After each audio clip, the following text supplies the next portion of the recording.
Hello everyone. Today's video is going to be about a book review. Of this book in particular called Wheat Belly by the author William Davis, Dr. William Davis, MD. In this book I will be going over things that were very beneficial to learn and remedies and any highlights basically of the book. Before we get started, please like, subscribe, and make sure you click on the bell so you can get notified when I post a new video. Okay, now on to the book. I'm looking down at notes, by the way. Anyway, so after reading this book, I acquired this book about 3-4 months ago. I ran into it at the library, and it caught my eye, obviously, with the title.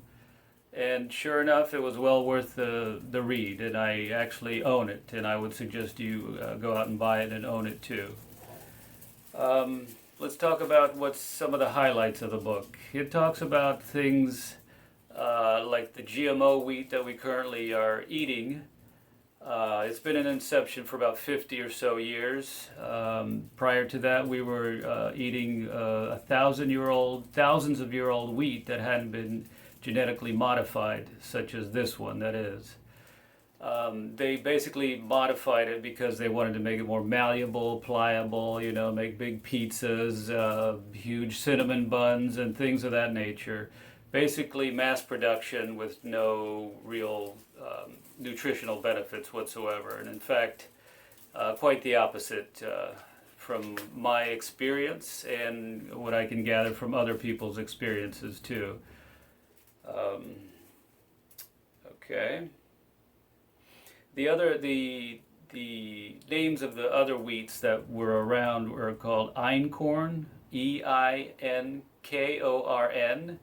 and its derivative emmer, Emmer.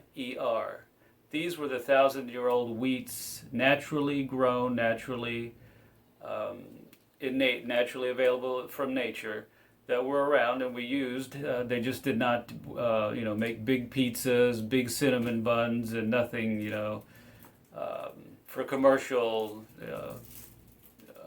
mass production, basically.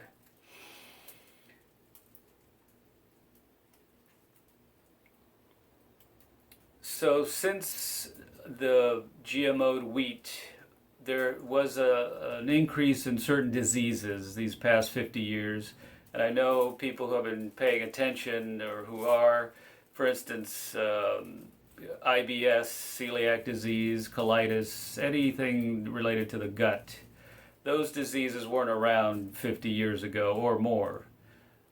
Sure, people probably had, a stomach malady from eating something bad or something of that nature, but these diseases that are progressively make you worse, make you incapacitated, feel worse, and nothing gets relieved. You go to the doctors and they give you just these symptom killer medicines that really don't help whatsoever. But basically, ever since the new wheat, the GMO'd wheat, there have been a prevalence of diseases of the gut, of the mind, and of the body, skin conditions, for instance. So one that's been alluded to, and I would probably say is quite on par or spot on, would be Alzheimer's, because when you eat this type of wheat, you go into this brain fog, slow, lethargic type of thought pattern, which has nothing to do with Alzheimer's. That's not what I'm equating. But what I'm saying is, if you keep eating this wheat and it progressively gets worse and worse and worse, well, that's an issue of the mind. Along with the issues of the mind, there comes depression, something that I'm familiar with. And when I did the experiment of not being on wheat, and then trying the experiment of getting back on wheat just to see what the effects were, sure enough, as soon as I started dosing myself with wheat bread and wheat products, it wasn't but a day or two that I started to feel down again and feeling that awful feeling of depression. and depressive-like symptoms. So as soon as I quit, flushed out my system of all wheat, I was back up to feeling good again. Um, Along with that, the wheat has this drug effect. The new wheat, a drug effect like an addict, a heroin addict, for an example, where they're always going out and trying to get a fix. They're never satisfied, and when they are, it's just for right now, and then they go back and get another fix. I know it seems a little impossible or implausible, but it's true. The addict effect, where um, you're always chasing for the next hit, so to speak, of another piece of bread or whatever, lasagna, and that you get the relief, but that's just not good enough on a long-term basis. The other factor that is in the book that is in here is talking about the glycemic index. I had no idea until I read this book that whole wheat and wheat in general shoots up your sugar glycemic index higher than if you had ate regular white table sugar.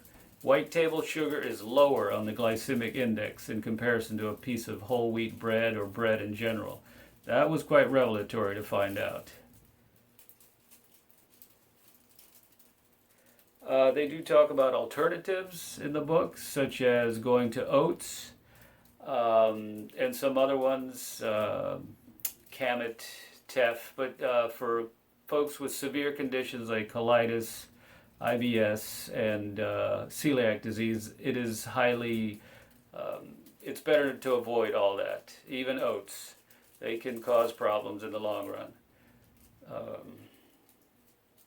Now, if you feel encouraged to go ahead and get off of wheat, know that it's just like anything else, any other vice that you take on and want to get off of. It's going to have its ups and downs and trials and tribulations.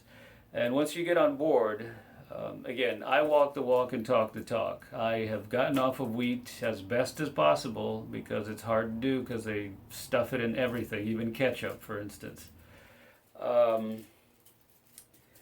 Know that I fell down. I'm human. There's nothing wrong with bread and butter. It's a good roll with bread and butter is very good. I remember those days. But when you fall down, remember you're associating this. You're becoming aware. So you're gotten clean, and then you get an urge to have a piece of bread with butter, and you eat it.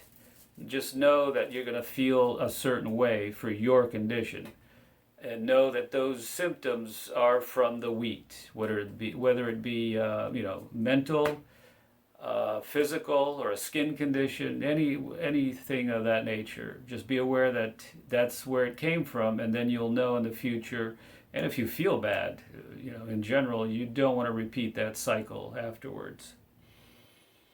Now I'm going to read you a quote from the book. This is taken from page 18, which summarizes pretty much what I've been saying in regards to wheat. So, page 18, quote, "Modern commercial wheat production has been intent on delivering features such as increased yield, decreased production costs, and large-scale production of a consistent commodity.